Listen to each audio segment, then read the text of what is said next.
Perkenalkan, nama saya Marifatul Indah Nurul Zahro dan rekan saya Ayunda Nurulaini. Kami dari tim Pro, delegasi dari MA Syahatul Rahman. Baik, terima kasih. Kita lanjut ke tim kontra. Silakan memperkenalkan diri. Waktu selama 1 menit. Assalamualaikum warahmatullahi wabarakatuh. Shalom, Om Swastiastu, Namo Buddhaya, salam kebajikan. Mohon izin untuk memperkenalkan diri. Perkenalkan, nama saya Nurul Syifaillah Al-Farisi dari Madrasah Aliyah Negeri Sumeneb. Bismillahirrahmanirrahim. Perkenalkan, nama saya Sri Ibrahim dari Madrasah Aliyah Negeri Sumeneb. Terima kasih kepada kedua tim telah memperkenalkan masing-masing nama. Baik, kita akan memasuki sesi pertama. Sebelumnya saya akan membacakan peraturan dari sesi pertama ini, yaitu sesi pertama merupakan penyampaian argumen pembuka oleh pembicara pertama. Masing-masing maksimal selama 5 menit, baik dari tim pro ataupun tim kontra. Dalam sesi pertama ini tidak diperkenankan melakukan instruksi. Kemudian tidak diperkenankan berkomunikasi dengan pendamping. Saat berlangsungnya penyampaian argumen oleh salah satu peserta, peserta lainnya dilarang melakukan serangan yang dapat mengganggu konsentrasi. Jika waktu belum sampai pada 5 menit, namun peserta mengkonfirmasi penyampaian argumentasi telah selesai, maka waktu yang tersisa hangus. Jika waktu telah selesai, peserta akan diingatkan oleh moderator untuk memberhentikan penyampaian argumennya. Untuk sesi pertama, kita mulai dari tim pro.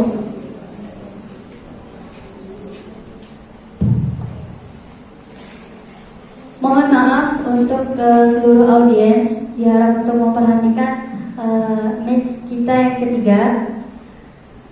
Kita mulai dari tim pro. Waktu selama 5 menit dimulai ketika penyampaian argumen disampaikan. Mohon izin sebelumnya, di sini saya akan memaparkan sebuah argumen dengan mosi kesenjangan kepemimpinan antara laki-laki dan perempuan. Dalam artian kesenjangan itu sendiri, artinya yaitu ketidakseimbangan. Banyak masyarakat yang berpendapat bahwa perempuan itu lemah, baperan, perasa dan sebagainya, sehingga sampai sekarang perempuan itu didamaikan dan dicemooh jika mereka mendapatkan kedudukan tingkat yang lebih tinggi dibanding laki-laki. Dengan adanya kesetaraan gender, maka akan didapatkan berbagai masalah, di mana para wanita dan laki-laki serta kesetaraan wanita tersebut akan terjadi masalah melakukan penyalahgunaan terhadap sebuah bentuk arti daripada emansipasi wanita dan laki-laki serta kesetaraan wanita dan laki-laki itu sendiri. Kemudian akan sangat banyak wanita dan laki-laki di mana melakukan penyalah arti terhadap sebuah bentuk arti dari emansipasi dan juga kesamaan terhadap gender. Karena pada hakikatnya seorang laki-laki menjadi pelindung bagi seorang laki-laki, karena laki-laki itu memiliki jiwa kepemimpinan yang lebih tinggi dibanding perempuan. Sekian, terima kasih. Terima kasih kepada tim pro telah menyampaikan argumen pembukanya. Kemudian kita lanjut kepada tim kontra. Kita berikan waktu selama 5 menit dimulai ketika penyampaian argumen disampaikan. Oke, baik. Di sini saya akan menjawab tentang argumen yang telah disampaikan oleh tim pro yang dimana menyebutkan bahwa laki-laki adalah pelindung bagi perempuan. Tetapi ada beberapa perihal-perihal yang bisa kita konstruksikan dan dekonstruksikan dalam solusi-solusi kita. Nah, perihal-perihal itu tidak bisa kita seimbangkan atau tidak kita bisa analisiskan dengan suatu politisme, yaitu jika kita mengambil ayat dari pemimpin bagi kaum wanita, karena Allah Ta'ala memberikan sebagian mereka atas sebagian yang lain. Nah, tetapi pada ayat-ayat tertentu kita tidak bisa meninjau dalam tanda kutip masih ada atau masih terdapat tafsiran-tafsiran jika kita mengambil dari beberapa ayat-ayat tersebut. Ibnu Katsir mengatakan bahwa perempuan itu tidak selamanya harus berada di bawah naungan laki-laki. Perempuan juga bisa berada di atas laki-laki jikalau dalam tanda kutip kita memiliki satu assessment atau satu assessment of topic tentang human personality. Dalam sebuah retorikanya yang disebutkan di buku Aristoteles, jika berbicara tentang seni berbicara filsafat Yunani, yaitu sesuatu yang direkonstruktifkan atau didestruktifkan akan terjadi di suatu negara. Bahkan di sejarah Yunani sendiri, Kidas menyampaikan pidato tentang penyerahan tanah di Samsos, yaitu tentang permasalahan laki-laki dan perempuan. Nah, juga disebutkan dalam pasal UUD Undang-Undang Dasar tahun 1945, pasal 29 ayat 1 serta pasal 28 ayat 2 bahwa perempuan dan laki-laki berhak atas kehidupan dan kemerdekaan dari perlakuan yang bersifat diskriminatif. Maka dari itu, dari hal kemerdekaan sendiri bisa kita tarik bagan atau bisa kita simpulkan bahwa setiap manusia kita tidak boleh menyeimbangkan atau tidak boleh menjatuhkan salah satu antara ini laki-laki dan ini perempuan. Tetapi dalam wadah tertentu, perempuan bisa menjadi kedudukan seperti laki-laki atas dasar yang pertama yang dikatakan oleh Dr. Yusuf Al-Mardawi yang menciptakan buku Kesejahteraan Perempuan yang berjumlah 174 halaman, yaitu perempuan juga memiliki kedudukan setara dengan laki-laki dalam tanggung jawab kewajiban di surat An-Nisa ayat 11. Raden Ajeng Kartini juga menyebutkan, teruslah bermimpi, bermimpilah sebisa kamu, bermimpilah jika setinggi kamu. Jika tanpa mimpi, apakah jadi hidupmu? Kehidupan sebenarnya sangatlah kejam. Nah, maka dari itu sang sejarawan kita, sang pelopor kemerdekaan kita atas satu hak asasi manusia yang disebut dengan perempuan atau kesetaraan gender itu sudah dijelaskan dari beberapa tahun-tahun yang lalu. Maka kenapa di saat ini semua perempuan itu didiskriminatif atas satu assessment of topic serta human personality atas beberapa hal-hal yang tidak kita tahu menahu tentang perihal tersebut. Nah, juga kita bisa berkaca pada saat zaman Nabi, di saat sebenarnya terkait kepemimpinan Islam tidak melarang. Contohnya apa sih? Oke, di saat kepemimpinan tidak melarang atas perempuan mempunyai hak asasi kepemimpinan. Contohnya adalah Khadijah binti Khuwailid bin Asad bin Abdul Uzza yang disebut dengan Ummul Mukminin, yaitu istri baginda dari Rasulullah SAW. Juga menurut pandangan kita, mayoritas Nahdlatul Ulama, perempuan dibolehkan ikut berpolitik dan aktif dalam peran di masyarakat, presiden, kepala desa, wakil desa maupun wakil rakyat. Nah, di dalam Islamic worldview juga politik Islam diperspektifkan atau direkomendasikan serta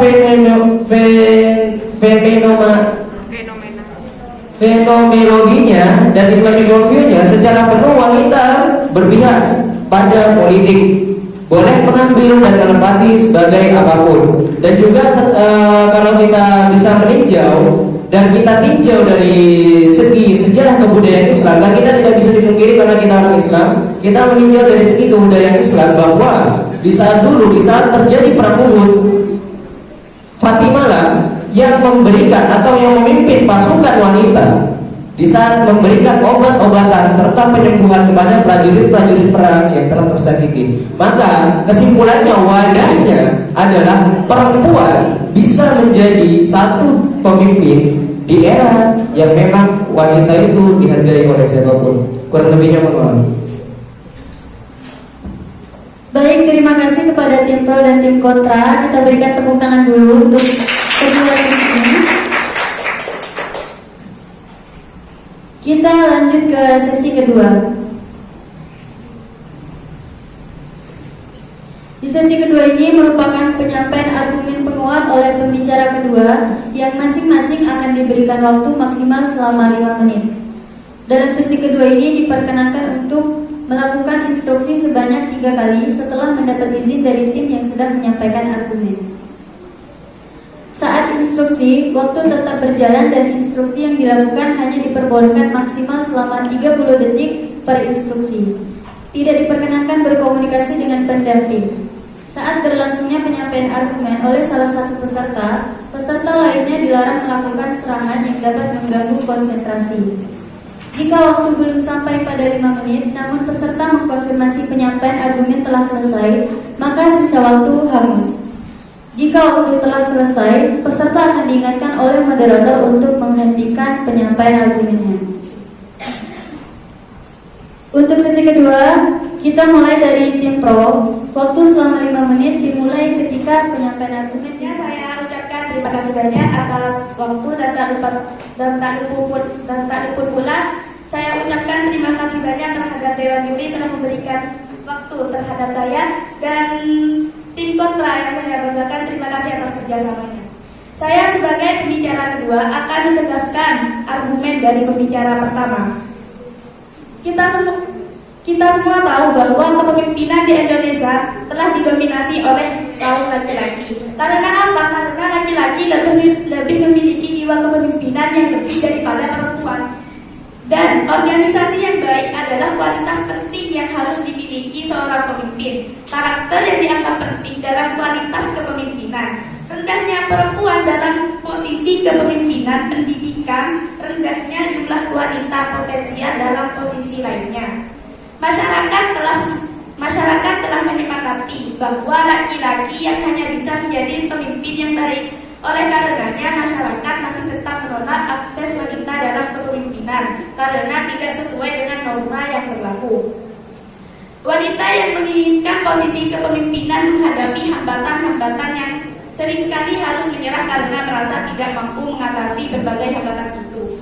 Laki-laki dan perempuan memiliki gaya kepemimpinan yang berbeda. Kenyataannya, perilaku efektif kepemimpinan erat hubungannya dengan karakteristik yang dapat didistribusikan kepada feminitas. Pengaruh laki-laki lebih besar daripada pengaruh perempuan, karena laki-laki lebih tegas dibandingkan perempuan untuk memimpin bawahannya. Dan laki-laki memang diciptakan untuk menjadi seorang pemimpin bagi bawahannya, tidak seperti seorang perempuan yang diciptakan lemah lembut serta memiliki rasa pemalu dan juga rasa kurang mental atau kurang percaya diri. Jadi seorang pemimpin yang baik adalah seorang pemimpin laki-laki yang memiliki ketegasan atau memiliki rasa kepemimpinan dengan jiwa yang baik dibanding perempuan, karena perempuan memang tidak memiliki jiwa kepemimpinan.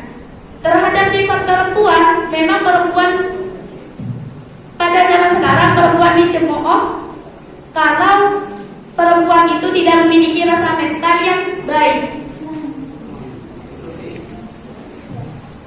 Oke, di dalam kita berbicara kan kita harus mempunyai referensi dan relasi. Nah, oke.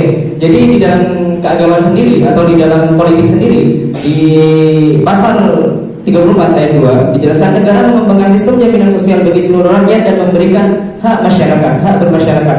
Nah, di dalam agama sendiri saya tidak pernah menemukan di Al-Quran bahwa laki-laki wajib menjadi pemimpin. Adanya itu qala rabbuka lil malaikati inni ja'ilun fil ardi khalifah, yaitu telah dikatakan kepada Muhammad bahwa kita menciptakan manusia itu untuk menjadi pemimpin. Nah, di dalam konteks manusia itu terdapat dua jenis, yaitu laki-laki dan perempuan. Maka pemimpin itu tidak semuanya memiliki sifat kepemimpinan. Yang harus ditekankan adalah pemimpin tidak semuanya memiliki sifat kepemimpinan. Jadi saya katakan salah jika semisal orang-orang tidak bisa menjadi pemimpin.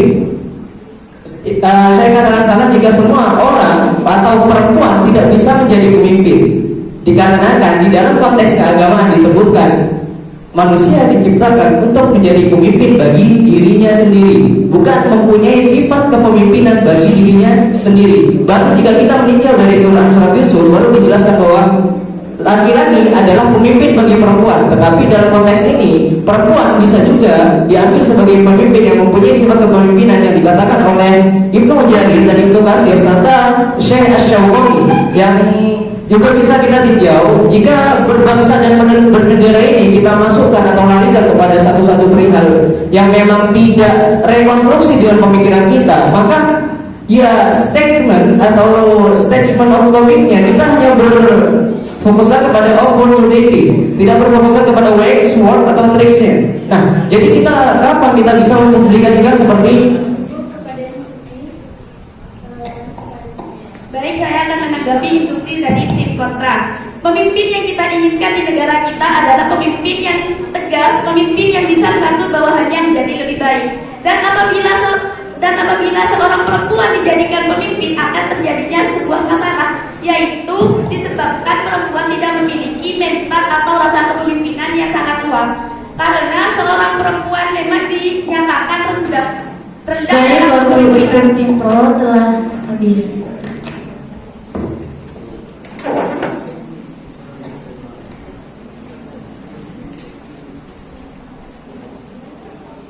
Terima kasih kepada tim pro telah menyampaikan argumennya. Kita kembali kepada tim kontra. Kami persilakan waktu selama 5 menit dimulai ketika argumen disampaikan. Baik, di sini saya izin menjawab.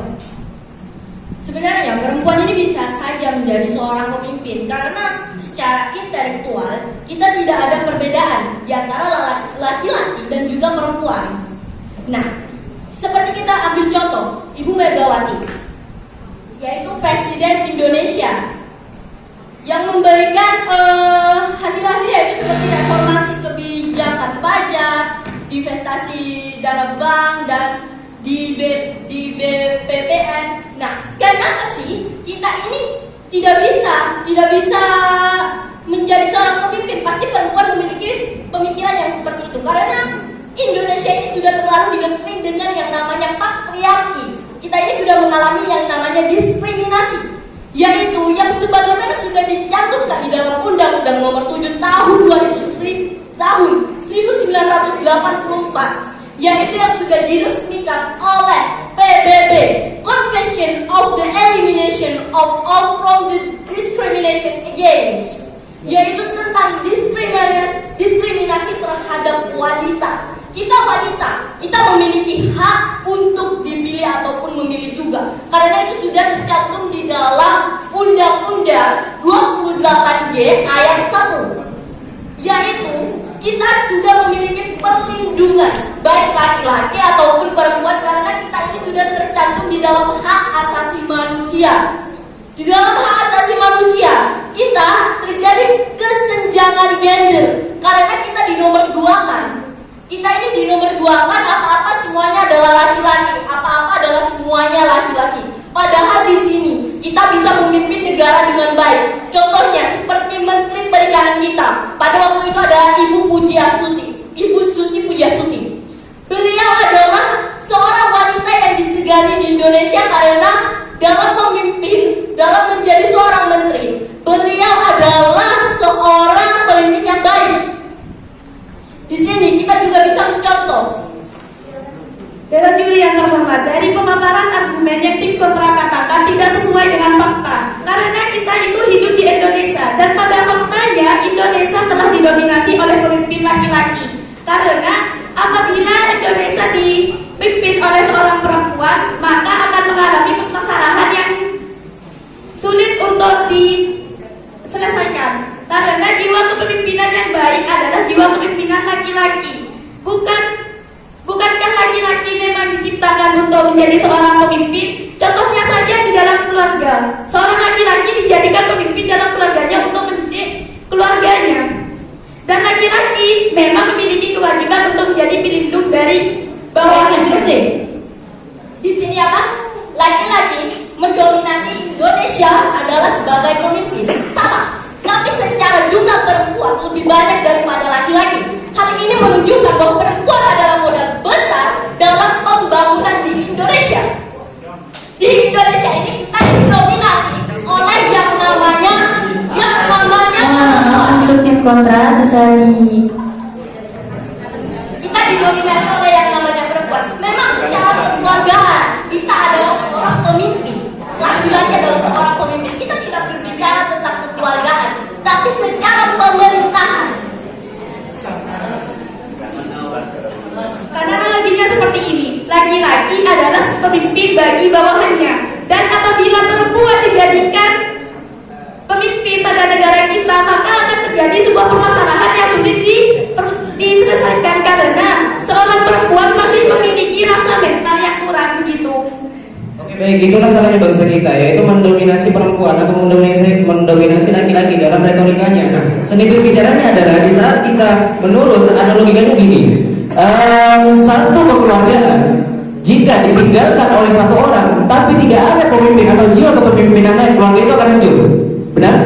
Jika kita memiliki satu keluarga atau satu perkumpulan ditinggalkan oleh satu pemimpin laki-laki, lalu anggotanya adalah perempuan dan tidak mempunyai sifat kepemimpinan atau tidak bisa menjadi pemimpin, kita tidak akan bisa melanjutkan perjalanan kita sebagai retorika perjalanan hidup, intelektualitas, integritas, serta oportunitas dan juga skala prioritas. Nah, juga kita bisa meninjau dari kenapa sih bangsa ini seperti ini, kenapa sih negara kita seperti ini. Lihatlah kepada tinjauan kita keluar Indonesia, yaitu seperti Kamala Harris, politisi dan juga pengacara, wakil Amerika lulusan Howard University Internasional. Mungkin segitu. Baik, terima kasih kepada tim kontra dan waktu telah habis. Kita beri tepuk tangan untuk kesempatannya.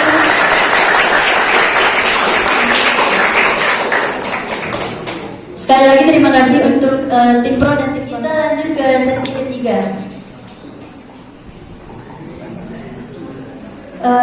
Sesi ketiga ini merupakan kesempatan untuk Dewan Juri memberikan satu pertanyaan untuk masing-masing tim. Untuk Dewan Juri dipersilakan mengajukan pertanyaan.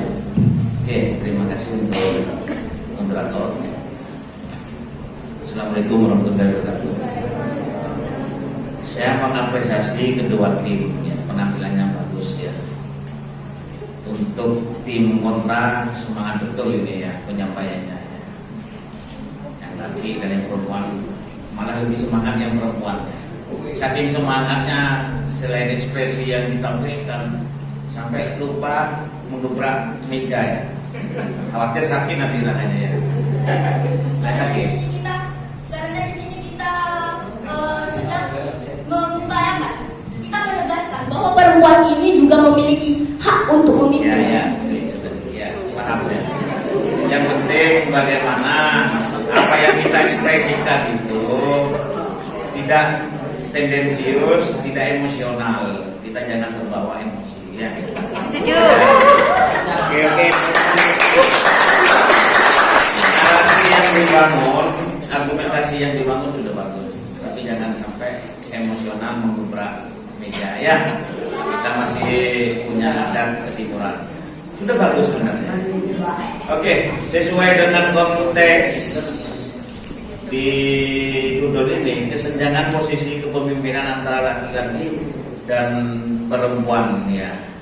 Kalau bicara kesenjangan, memang realitasnya ada kesenjangan ya.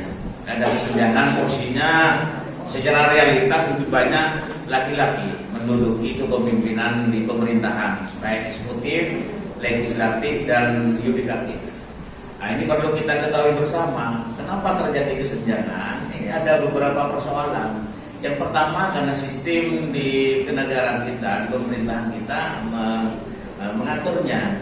Tapi sudah ada peluang, sistem di pemerintahan kita sudah memberikan peluang kepada perempuan 30% ya, keterwakilan kaum perempuan, terutama di legislatif. Di DPR itu sekarang sudah berupaya 30%.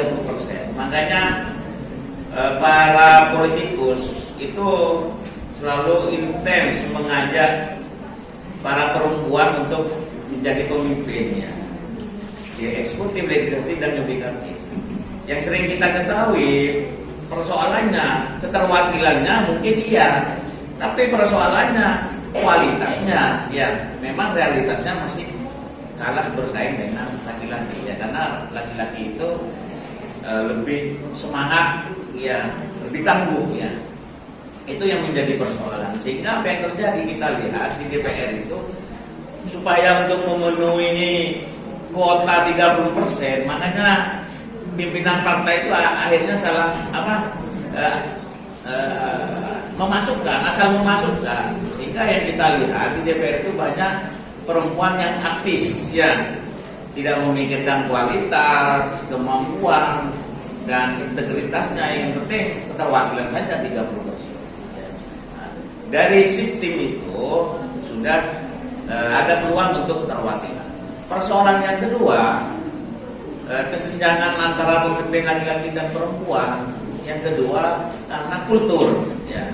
Kultur budaya kita untuk perempuan jadi pemimpin itu kadang menjadi persoalan. Bahkan ekstrimnya ada yang menyatakan kalau perempuan jadi pemimpin haram, ya. Itu yang ekstrim, pemikiran yang ekstrim. Padahal siapa saja boleh jadi pemimpin, perempuan atau laki boleh menjadi pemimpin. Karena secara kodrati setiap orang itu punya jiwa kepemimpinan,